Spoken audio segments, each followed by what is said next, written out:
ready? Ready to take a ride? Grab your coffee and strap yourself in, because the show is about to begin. From the front lines of America, Babylon, and transmitting worldwide on the internet and satellite, you are listening to Omega Man Radio Network with Shannon Davis.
And welcome to the Mega Man Radio Network. We are back. Tonight has been a double feature. And I'm excited about our next guest. It's been my pleasure and honor to welcome Ragnar Benson on the program tonight. Again, this is a live program. I want to say shouts out to everybody listening around the world. Our friends over in Canada, Australia. We've got people tuning in from Netherlands. We've got Germany. We've got Hawaii, Singapore, Hong Kong. And more folks tuning in every day. Thanks to you. Get the word out about Omega Man Radio. We broadcast nightly, 8 to 10 p.m. Eastern Time, Monday through Sunday, and then we're now doing our double shows many nights, 11 p.m. to 1 a.m. Eastern Time. We're also rebroadcasting on American Voice Radio Network satellite, and we're on WWCR shortwave on Sunday afternoons.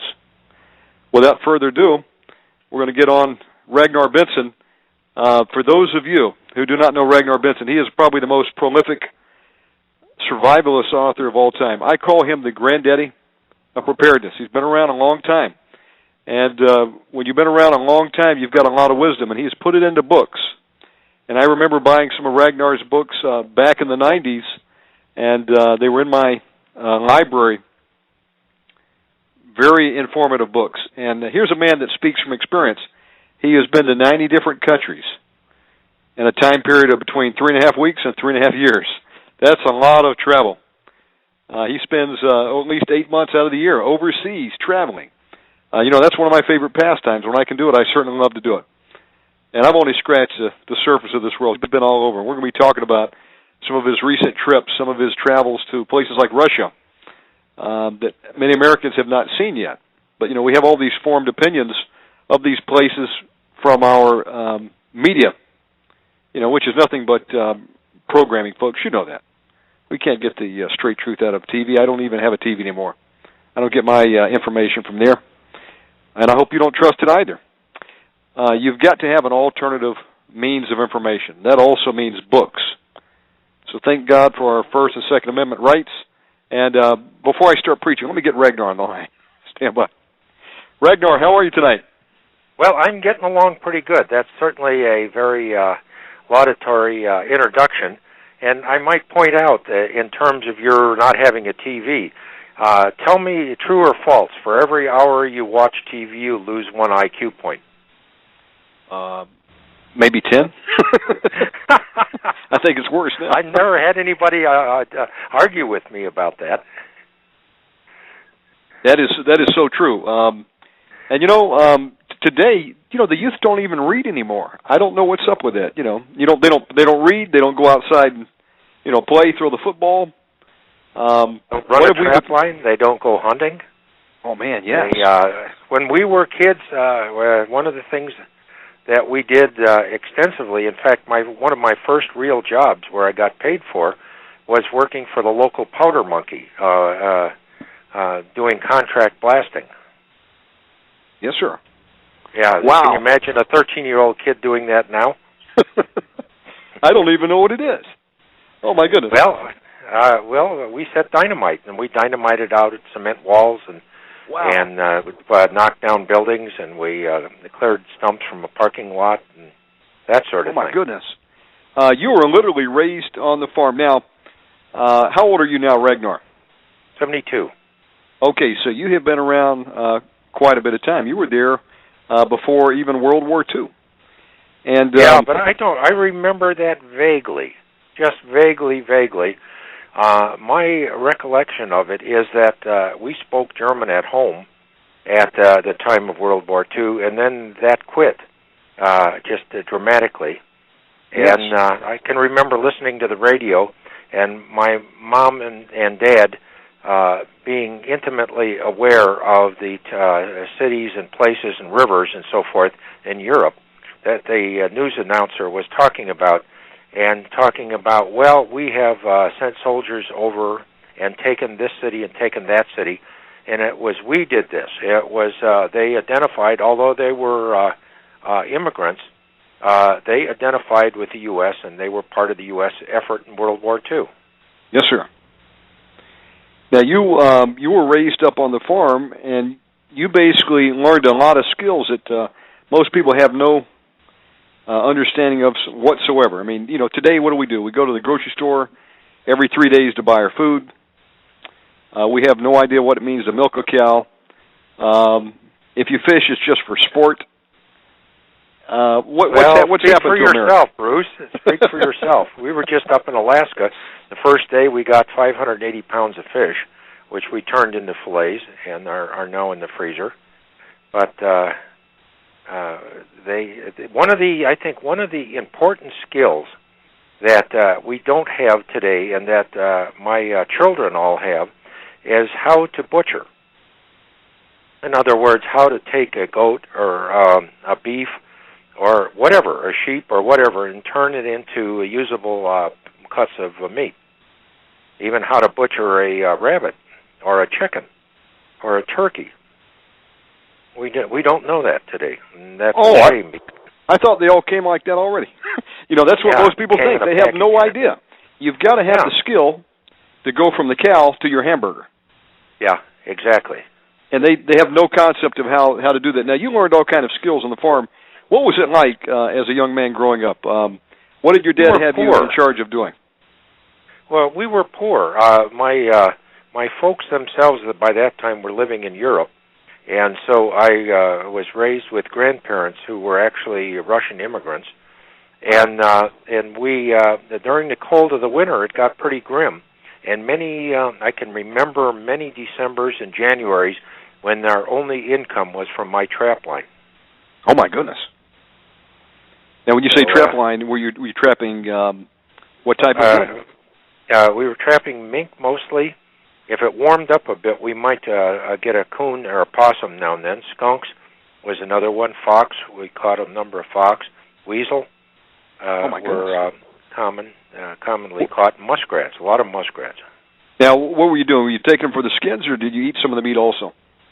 Well, if to this day, I think one of my favorite meals is muskrat. Really? If it's made with a nice white raisin gravy and so forth, but the muskrat's got to be one. See, a trapper usually tries to catch the critter and kill it as soon as possible, usually by drowning. Well, I didn't like to eat a drowned muskrat, but if I did happen to get one alive and could shoot it or knock it in the head with my axe, then we would always take that home and eat it. Well, I imagine if you gave me some A1 or Heinz 57, I would probably throw it on there. It would taste all right. I think you would like it. The muskrat is very much like very lean duck. No grease to it. Oh, my goodness. It's all dark meat. Did you all go hunting on the farm and go after deer and small game too? Oh, yeah. We did hunted deer a lot. Mm-hmm. So you learned the skills of, how to actually catch your own food. And then from there, You know, and gardening. Let's not forget about gardening, Bruce. Tell me about that. What experience did you have with that as a young man? Well, I've had a garden every year that I can remember. I don't think there's a year in my life where we didn't have a garden.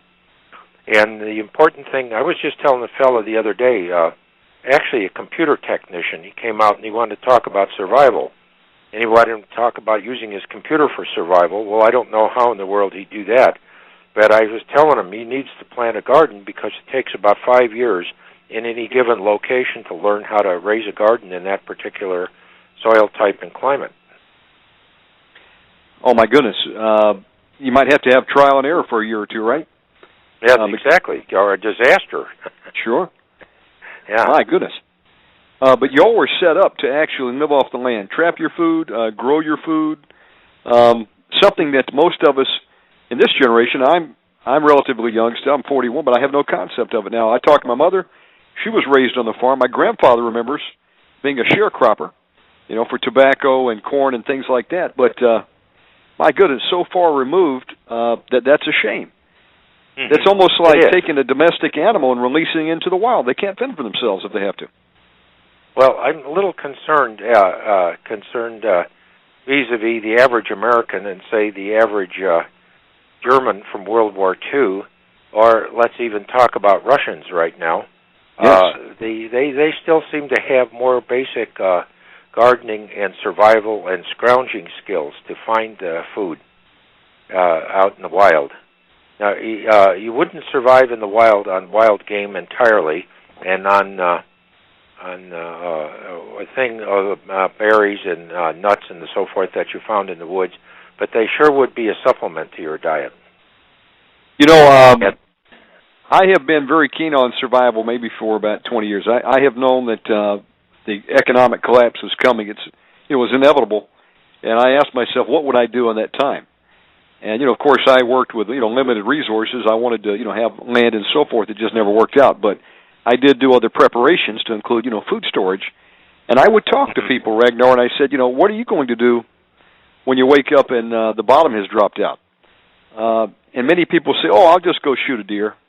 And that's about the only preparation they have in mind. But the truth of it is, if that's all they've got planned, they'll probably starve to death, wouldn't they? I would think so. The basic rule of survival is that you can't expend more energy in the process of gaining whatever the food or their energy or whatever than you recover in the process. In other words, sport hunting is not an alternative in a survival situation. Because you'll end up, again, you want to lose weight, you burn more calories than you take in, right? That's exactly right. That's it. That's the bottom line. You will die, folks, if you spend more money to catch the food than the calories it's going to give you once you eat it. And another thing to keep in mind, too, Bruce, is the difference between the Chinese and the Indians.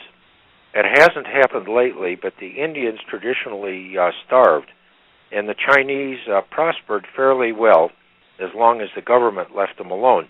The difference was different bodies of Indians some wouldn't eat cows, some wouldn't eat pigs, some wouldn't eat this and that, whereas for the Chinese, even everything, pigeons, rats, bird nests, everything, they convinced themselves it was a delicacy and just went ahead and ate it and got the calories out of it. So that's a part of the realignment of your thinking that you have to undergo in terms of making it in a survival situation. You've got to eat what's out there. If it's rats and cats and dogs, you better learn to like them. Well, you know, today you have a lot of these reality TV shows. Two that I particularly like. There's one called Man vs. Wild with this ex-SAS soldier called Bear Grylls. And then you've got an American, actually it's Canadian, his name is Survivor Man. And those are very popular series, and a lot of people like them because, you know, they would teach you how to survive if you were, you know, out in the wild somewhere. They go around to different locales around the world. But I think maybe a lot of it was curiosity, too, is because it's something a lot of people haven't thought about or wouldn't know what to do if they were in that situation because it's so far removed from them living in the city, you know, working 9 to 5. But it's been my belief for a long time that normal lifestyle is coming to an end soon. And what are you going to do when that day comes? You actually learn how to live off the grid. What does it mean to live off the grid? Well, that means that you don't have any power line from the power company to your retreat or your whatever you want to call it, your home, your place where you're going to stay, if there's a collapse.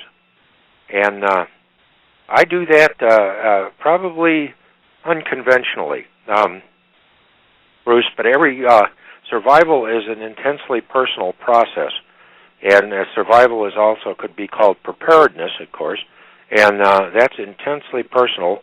And what works for me might not work for you. But what I intend to do, because I have 5 freezers where we keep food in, and the food that we get hunting or and shooting and raised in the garden and so forth, I intend to use generators to generate power for the freezer for a while. Okay, so you can keep the meat. Keep the food, keep it from spoiling. It's from spoiling. And then, let me ask you a question, Bruce. Yes, sir. Along the same subject. When you said you decided to lay back food, what did you decide to store? Well, I tell you what I was doing. I was, working full time in the city, and I had to live in the city limits, so I was limited to maybe garage storage space.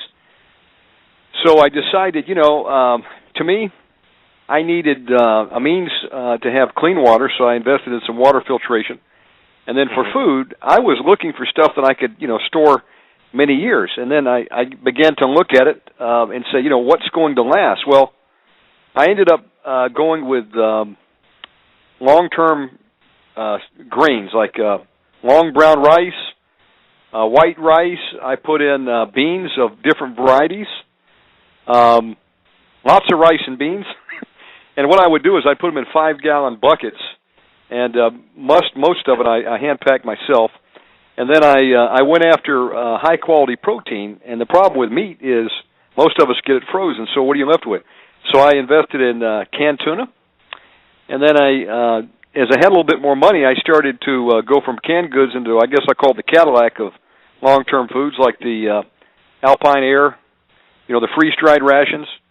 I'd had a friend who had gotten a source of some long-range LARP rations, so I got a few of those. Found out things like you can get Yoder's ground beef that'll last 5 years in a can. Supplement it with some MREs, and even some canned goods. But that was about the extent of it. I figured if I could eat rice, beans, and some tuna every day, I would be okay. You would. Now, the reason I asked that question, Bruce, is so many people think, well, I'm going to lay back food so I have a couple of years' supply, and then they get to immediately look at freeze-dried, and then that's a turnoff because it's so expensive. It's good, it is tasty, and it's variable, but that's an error. If you're in a survival situation, you want your food to, and this is an important philosophical concept, you want your food to be fairly mundane, so that you don't, out of boredom, you don't just start eating and you eat it all away ahead of time. In other words, it should be a little problem to, you're going to face your beans and rice again today. I sure wish I had something better, but that's all I have, and I'm hungry, so I'm going to eat it. So, in other words, am I making myself clear? Oh, yes, sir. It's like the bag of chips that I bite. They taste so good that I usually can't stop at one. I'll eat the whole bag. But that won't be the case with rice and beans. Yeah. Now, what I suggest people buy is dried peas and lentils, because they're extremely high in protein, they're extremely inexpensive, and they're being Middle European myself, I find them extremely tasty, but I still, not to the point that I sit down and eat them all away, just eat, and have them all gone pretty quick. But lentils can be purchased for 35 cents a pound, and a pound will generally last a person a day. Yes, sir. And split peas and whole peas, same thing. Reconstitute them with water, and you can fry them, and there are many things to do with them. Make a gruel and a mush out of them. Now, let me ask you a question. And folks, I'm sorry, I didn't give you out the contact number tonight. Usually I hog the guest. I promised I wouldn't do that with Ragnar. His number is, the number to dial in tonight is 917-889-2745. Or if you have a question for Ragnar, the toll-free is 877-806-2482. I apologize for interrupting you, Ragnar. We've got people listening that maybe this is the first time they've ever given the idea of preparation or a serious consideration, and they're doing it because they see the events in the world escalating. And they've heard the warning for so long, they say, well, maybe there's some truth to it, I better get busy. I guess better late than never, but you gave the advice of lentils and peas. Where would you go to look for them, and then how do you store them once you get them so that they don't perish? I buy them in 25-pound paper bags, and then I put the 25-pound paper bags inside of a plastic garbage can. Okay. And then I take some self-tapping wood screws or metal screws and screw the lid onto the trash can. And I've got some peas and lentils that are still in perfectly good shape that have been stored for 20 years. Oh, my goodness. You didn't have to go through the nitrogen pack process and buy all those Mylar bags and things like that? No, you don't. If you buy them commercially, Bruce, because they've cleaned them. They've taken the grasshoppers and the bees' wings and so forth out of them.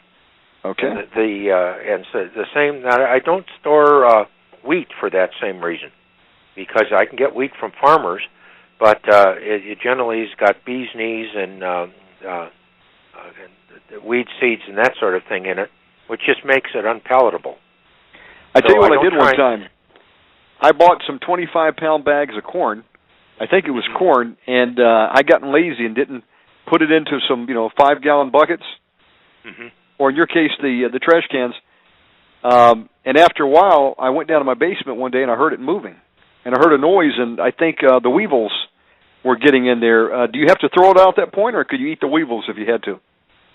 If you had to, you could eat the weevils. That was common in the various navies around the world, and up until say about 1850 or so, where they could just ate them. They considered them the extra protein and not a bit objectionable. And I think of the English Navy and the French Navy and the Spanish Navy for sure, and the Portuguese Navy. They folks ate them. Now, you could have eaten it. It wouldn't have been particularly aesthetic, but you could have eaten it. Now, what do you do for? Go ahead. I'm sorry. That's a cautionary thing, though, Bruce, is that if you buy farm-run commodities like corn, wheat, oats, something like that, it's going to have too many bugs and things in it. You need to get the commercial product that's put up in bags, that's been properly cleaned and so forth. Pay another 10 cents a pound for it, but not really, because all of that chaff and diatheris is taken out of it, and so there's actually less weight there. Okay, now the next question comes from our chat room here. We have a live chat room. They said, okay, so I have stored maybe my rice and my beans and my lentils, but I have a power outage. What do you do in that case? You've got the dry good. Yeah. Well, all survival requires, you look at what's essential for survival. And it isn't much. It's food, shelter, energy, and water. And you need to have every one of those where it's extremely important that without it you die. You must have 3 separate and distinct sources. Now, I would say one of those sources should be renewable. I think, for instance, we have a lot of stored energy here in terms of heating oil, that sort of thing. But my renewable energy is firewood. And if the power goes off, and it did here up on the mountain in about 2 weeks ago. And so we simply built a fire in the fireplace, got out our fry pan, and fixed dinner. Oh my goodness, that's awesome. So you have a couple backup systems. You'll have heating oil, but then when that goes out, you can always switch and go to wood, which is what all the old-timers used to use anyway, right? Yeah, that's right. Mm-hmm. Before we had electricity, you had oil lanterns, kerosene. Now, is there a safe way to store fuel? Do you recommend kerosene over gasoline or what? Well, I like the fuel oils. Kerosene in 55-gallon barrel is okay, but it's expensive. I think much better to get number 2 fuel oil and store it. And I usually store 1,000 gallons of it. A lot of people say, well, I think I'll just go get me a Coleman generator, but how practical is a gasoline generator? I think impractical. My 2 generators are both diesel. But then I have a very, very good friend the other side of the mountain who just bought a generator, and he got one that runs on LP gas. Now, again, survival is a personal matter, and you must evaluate all the circumstances and situations for yourself.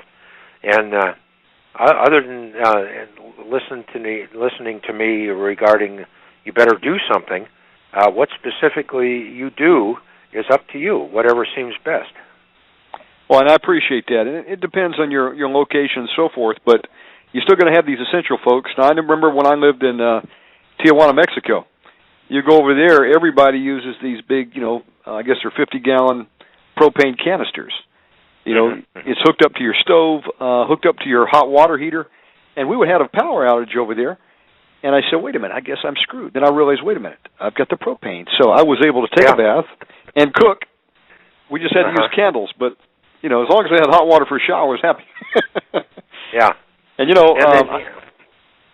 that propane tank would last me about 2 months before I'd have to refill it. So it really lasted a long time. So I got a couple of them, and I knew I had a system to survive a while with no electricity. Mm-hmm. Yeah, another thing that's very, very important folks don't think of is that preparedness and survival requires lots and lots of work. And in many places in the U.S., you don't have enough hours of daylight to perform all of the work and chores that are required.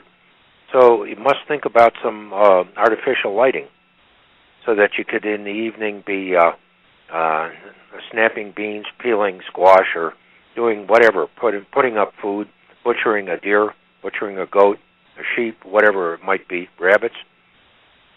What's your top choice for lighting? I'm sorry, Bruce? Let's say there's no electricity, or you're not living in the desert where you could have a solar power generator. What's your top choice for backup light? I like propane as a backup. The one propane lantern will light a considerable area, and in addition to the oil, I try and keep a generous supply, a 2-year supply of propane on hand. Hey, that's a good plan right there. Let's not forget about water. A lot of people say, well, I guess my number one priority is water. I can only live 3 days without it. What can a person do living in an urban situation to have some water on hand? What's the best way to store it and treat it? Okay, the thing that I saw in Berlin and let's see, where else? Oh boy, it escapes me right now. But anyway, one of the things that they did is to catch rainwater and put it into something that substitutes for a cistern, or you can go down to local ponds or whatever. But then that water has to be purified, and you can build one of the not easy. That's too strong a word. One of the effective ways of purifying water is to run it through a sand filter. Just build a 2x6 frame and fill it with sand with a screen on the bottom, and pour the water through it and catch it again in a bucket, and then treat the water with a couple of ounces of chlorine bleach.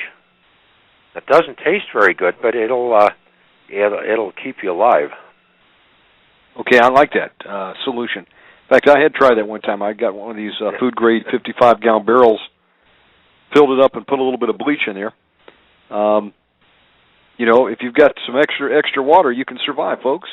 And hopefully the water comes back on, But if you're without water, you're not going to last long. Have you been down the road and you got caught in traffic and you didn't have so much as a water bottle in your car? Yeah. I think, what about... Unless there's a spring or a stream or something close at hand that you can get some water out of. Now, when you're drinking water out of something like that, a stream or creek, do you have to watch out for giardia? Yeah. So you probably want to have something like a Katadyn water filter, or what do you recommend? Well, I usually, what we do for water here is we have a well, we can catch rainwater and snow water, and we have a pond. Now, if you're living in the city, it's kind of a tough deal. I have seen people put in shallow wells in their front lawn in suburban areas with a pump on them, and then be able to pump water from, say, 20 feet or so. And I've seen that work, especially in the south. But it's a tough deal if you're living in the city. Now, Ragnar, you were raised on the farm, and so you were pretty busy as a young man. But that wasn't all that you were doing. At one time, you wanted to be able to defend yourself, and you found a unique solution for that. Tell us about that. Okay, well, I think what you're referring to is when I was 14 years old. Yes. I wanted to get a pistol to carry on the trap line because the rifle was too cumbersome, and the basic pack was almost 80 pounds, and that was just a tough slog to carry that from one end of the trap line to the other. And so I kind of looked around a bit what was the best alternative. And in Indiana, and a 14-year-old couldn't purchase a pistol. But unless you had an Indiana dealer's license, which there was no age limit on. And how one got an Indiana dealer's license was get a federal firearms permit. And so at age 14, I sent $1 off to the feds and got an FFL, which I've had ever since. Listen, I thought I was young. I got one at 21. And that was the age, but man, you got in there, or you got in the grandfather clause, and you've literally had one. I think so. Probably longer than anybody in America. I think so. Congratulations. Yeah, 58 years I've had one. Man, that's pretty wild. Oh boy. Yeah. Well, that was a pretty cool way. So you were born in you were raised here in America, up on the farm. Mm-hmm. What came next for you? You decided you wanted to travel at some point. My folks were very international in outlook and so forth, and I think one of the first big travel projects I did was went down with my father to Cuba, where he had a printing factory. They printed Christmas cards down there, really? And I enjoyed Cuba so much I stayed there until Castro took over. Oh my goodness! And then I decided maybe I better come home. Now, let me ask you a question. You were there pre-Bay of Pigs? You remember the... Oh, yeah. Oh, certainly. Yeah, I was there when Castro took over. Let's see, it was 1959, January 1, 1959. That used to be like the Las Vegas of the United States. You'd hop on a boat and go over from Miami, be there, 90 minutes? Yeah. No, it was overnight, actually, the vessel was. The ferry boat that took the cars, anyway. The one that I rode, it got there, it was an overnight passage for the 90 miles. What was Havana like back then before Fidel took over? Well, I thought that they had a very vibrant middle class developing and so forth, and the middle class tended to support Fidel. But Batista was no charming individual either. So I can both understand them not liking Batista and maybe not understanding Fidel. That was sure my case because I was actively participated in the revolution, and I guess at that age I just didn't think about it. Wow. Of course, today it's difference between day and night, isn't it? Yeah. I was back in 94 and 97. Went back to kind of look around and see what Cuba was like as compared to when I was there. Now, is it true they're still using vehicles from the 50s? They just keep refurbishing the parts? Oh yeah, for sure. And a lot of bicycles and a lot of horse-drawn vehicles. And they even had. I'm not sure they use them. But if I was there in 97, so that's 13 years ago, so things could have still changed a bit. But at that time, they had a bus-like business. that they dragged behind farm tractors up and down the road, and that's how they transported people. Wow. Now, what was it like being an American there after Castro took over? Did you feel at some point in time you might be persona non grata, might have to get out? Well, my contact with Castro was Armando was his name. That's the only name I know for him. And he was caught by the Batistas and killed. And that was right at the time that Castro took over. And so I just boogied down to the ferry and checked through passport control and all, such as it was back then, and waited in the terminal about 4 hours until the ferry got there, and then took off for Miami. Wow. So I got out of there. I don't know if they were looking for me or not, but they must have known that Armando was my close personal friend. Wow, you got out by the skin of your teeth. They being the well, I don't know if the Fidelites would have been upset with me at that time, because they sure supported the revolution.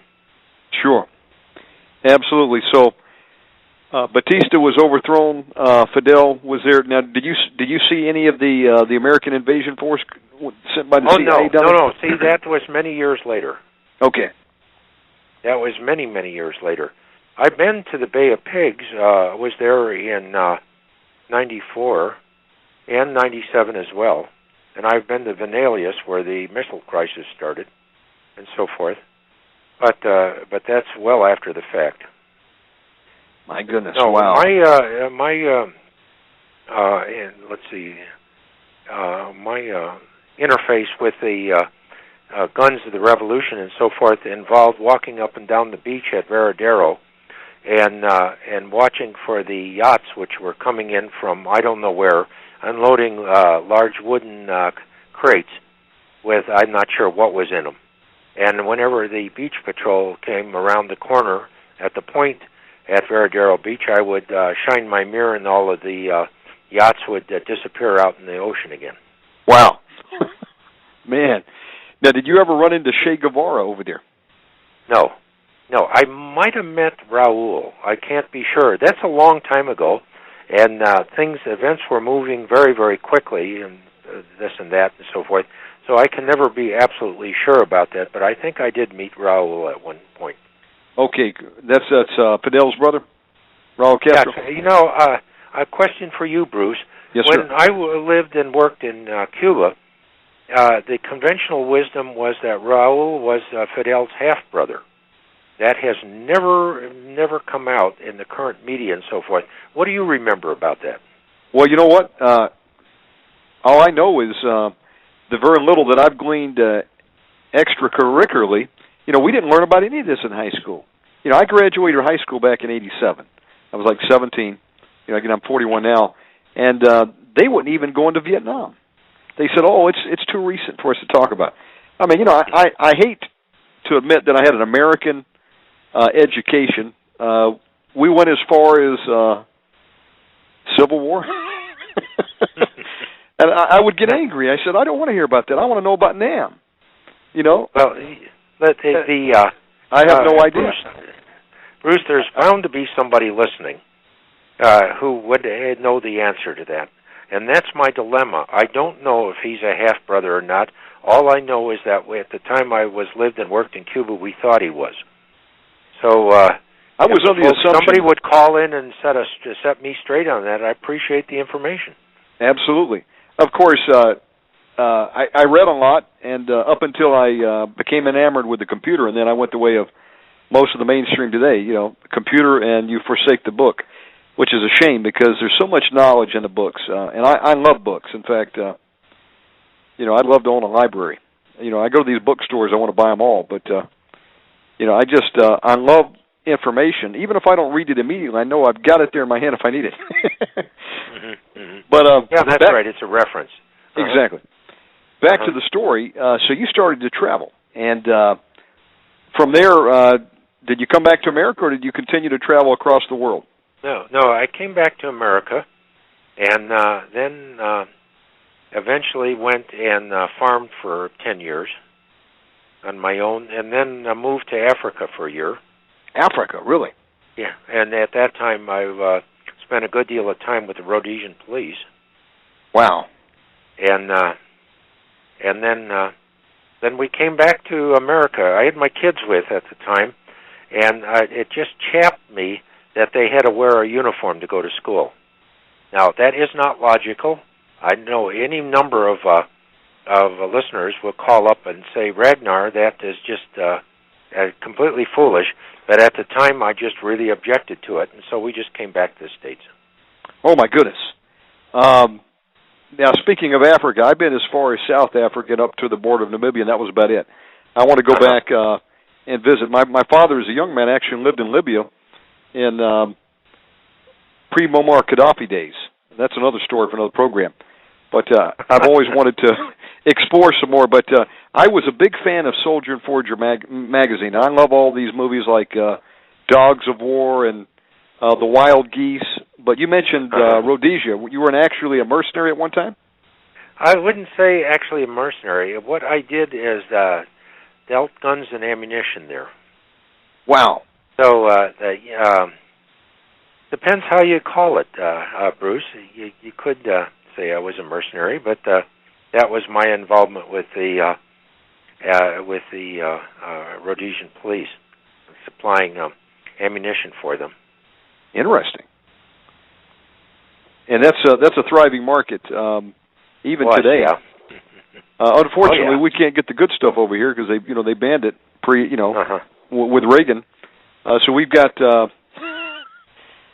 we basically get stuff that Eastern European bought, and you put it together, and in accordance with the rules to get it in, and you've got a thumb hole stock instead of a folding stock. Mm-hmm.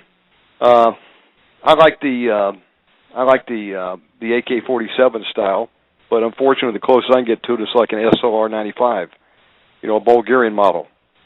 And you're lucky if you can find a milled receiver. Most of it's stamped. You know what I mean? But a lot of cool stuff over there. Well, we could talk shop all the time. Talk about guns all evening. Yeah. Oh yeah, yeah. When I was when a young man, my father did two things. He loved to go to movies and loved hunting and guns. So naturally, it kind of was in my blood. I enjoyed hunting sports and movies. Still do to today. But I'm proud of our Second Amendment rights here. But you got to see some of Africa, and that wasn't the only place. You've been to 90 countries. Yeah. Wow. Yeah, I've lived and worked in for between 3.5 weeks and 3.5 years in 90 different countries. Amazing. Now, I promised we were going to take a break, folks. So here's what we're going to do. We're going to go to like a 3 or 4 minute break, and then we're going to be back with Ragnar, and I want to talk about your career as a book author, because how many books have you got under your belt right now? 46. 46, man. I'm still working on my first. That's a tough way at making a living, I'll tell you. I want to talk about that, how you got started, and some of your recent trips. And we'll be back with Ragnar Benson.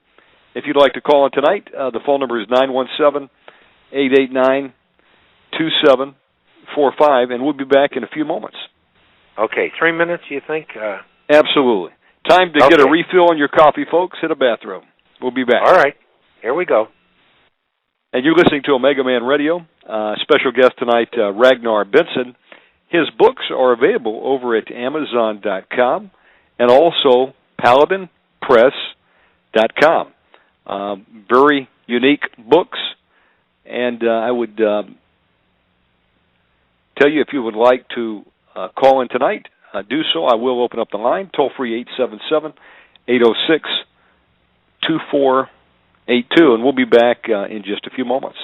And we're back. You're listening to the Omega Man Radio Network. This is a live program, and our special guest tonight is Ragnar Benson. I call him the granddaddy of survivalism because he has been around, he has been there, he's done that. Over 46 books, published books to his credit. Probably the oldest FFL dealer in America since age 14. That's pretty cool. And he has been to 90 countries between 3.5 weeks and 3.5 year period. Man, he has traveled. He's got some stamps on that passport. I know that. I did a lot of traveling. I had so many I had to actually have them stitch an extra NC Minute. Let's get Ragnar back online. Hey, Ragnar. Hi there. Hi. Yeah, that's right. One of the first things we always do when we get a new passport is go and get the extra pages. Because the little wimpy passport they customarily issue doesn't last very long.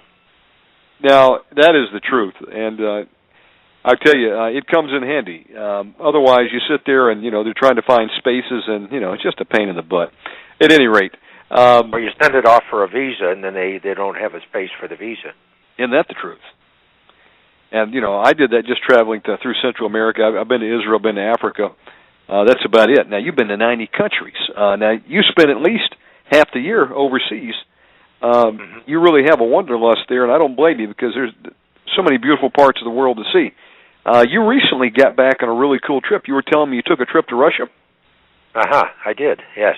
I wanted what to was do that that like? because my folks were of Russian background and left Russia during the time of the Summer Revolution of 1905. That would have been my grandparents' parents. Really? On my mother's side. Oh, man. That was during the overthrow of the Tsar? They tried. The revolution was not successful. It actually started in the Black Sea area and spread a bit. And the Tsar, Nicholas III, as I remember, was very reticent about making any accommodations to the folks. But it started over the fact that they were serving spoiled meat to the sailors on one of the vessels in the Black Sea. But anyway, that's a complete aside, Bruce, and I'm sure there's very few listeners that are going to be particularly interested in that. But I wanted to go to Russia to see for myself. So much of what we hear about and see on TV is absolutely untrue. So I wanted to go to Russia and see for myself what it was like. Wow. Now, I have my own, preconceived notions of what Russia might be like just based on what I see it portrayed at us on television. But a lot of people have a contorted view of it. What did you actually see in Russia? What is going on over there right now? Okay, here is my take on it. Having spent a great deal of time in Eastern Germany and Poland and the Baltics, Latvia, Lithuania, and Estonia, and Hungary, and Czech Republic and the Slovakian Republic, quite a cross section right there. I was expected to see lots and lots of drunk people out on the street, a lot of bars, a lot of girly bars, a lot of hookers out on the street, and so forth. And I can tell you, Bruce, none of that. Absolutely none of that in any of the cities. And we were in quite a few different cities in Russia, including Moscow and St. Petersburg and a number of small villages and towns in between. None of that at all. The Moscow and St. Petersburg are the two of the cleanest cities that I know of in the world. They also have the most monumental traffic jams of any cities that I know of in the world. They rival even Bangkok, Thailand, in terms of just this, and Hanoi, Vietnam, in terms of just being completely snarly and awful. And huge numbers of large Mercedes, Audis, VWs, and expensive Nissans and that sort of thing, Fords, even a few, running up and down the streets there. But very clean cities. And the freeways are built on 3 levels, much like they are in California. And there's a lot of modern freeways. That is very evident. And lots of things in the stores. It did not see the dingy, terrible, drab buildings like are so common to Poland, for instance, and to Latvia and Lithuania and Estonia. It did not see those. And that might be in part because the Russians are running such massive refurbishing programs. Seems like 1 building in 20 in the large cities is under refurbishment right now. So they're actually pretty affluent. And what I had gleaned on my own was that Russia, India, and China are buying massive amounts of gold and silver. And they're actually propping up the ruble with a lot of gold backing it up. It's a very strong currency, isn't it? Well, I don't know. It's 30 to 1 to the dollar, and it isn't improving a whole bunch. But then Russia does mine a lot of gold, so they might be holding that in reserve. And we do know from even the Wall Street Journal the last few days had articles concerning the fact that Chinese are now hoarding gold. Yes, they are. And, of course, Russia has control of the oil over there, right? So they could pretty much turn the lights off. I think that's where the money is coming from. Mm-hmm. Yeah. Yes, wow. Well-dressed people on the streets, and if you want to see drunks in a lot of bars and a lot of girly bars and hookers, you must go to Poland. And you can see that there, but not in Russia itself that I saw. Now, you hear a lot about the Russian mob and so forth. Was that a danger at any time when you traveled over there? I think it's evident there. I think that it's an undercurrent to continually. The guides that we dealt with. Now, a couple of things, Bruce. To start, I'm going to answer your question, but let's start with the fact that we're conversant and fairly conversant in German and Spanish and Hebrew, but not Russian, and of course English. And there's none of those languages did a nickel's worth of good in Russia. You speak Russian, and that's it. So, other than what we heard filtered through guides, why, that's about the best we could do. But the guides continually talked about a lack of rules and regulations, which precluded business development and that sort of thing. Amazing. So maybe that's coming. I don't know. Okay, so now as an American going to Russia, did you get harassed at all or questioned? No. Why are you here? No, were they none at pretty all. Open arms? Yeah. No, they were very nice to us. They were very, very nice. In many regards, every place, in small villages, small rural villages, and big cities and so forth. And we stopped to inquire of a policeman occasionally, and we heard that they would try and shake you down, and they had none of that occurring. And so, no, I didn't feel threatened at all, although I was prepared to be. Yeah, most of the pictures kind of painted as, you go over there, you'll be tracked by the KGB, and you'll be under constant surveillance and harassed. And really, they've got their mind on more important things. They're trying to build their economy over there, aren't they? I think so. They're trying to make money, and boy, there's a lot of her there. Man, while we're over here dismantling ours, they're taking it to the next level over there. Yeah. That's amazing. So you got to visit quite a few countries. Now, let me back up. I don't know when this was in the timeline, but you spent some time in Southeast Asia also, right? Yeah, I spent a good deal of time. That impinges a bit on why I started writing. I was actually traveling back and forth between Bangkok, Thailand, and working there, and then working in the U.S. And that was a 17-hour flight, which I was taking as many times as 3 times a month. Wow! And so I decided I would start writing books. And so I during the course of those 17-hour flights, and so that's when I started writing books. Amazing. Now, did you just have a desire to put pen to paper, or were you looking at it as maybe an opportunity to create an additional source of income? The answer is yes. I was interested in the additional source of income, and I had a close personal friend who was also a relative, married to one of my mother's sisters.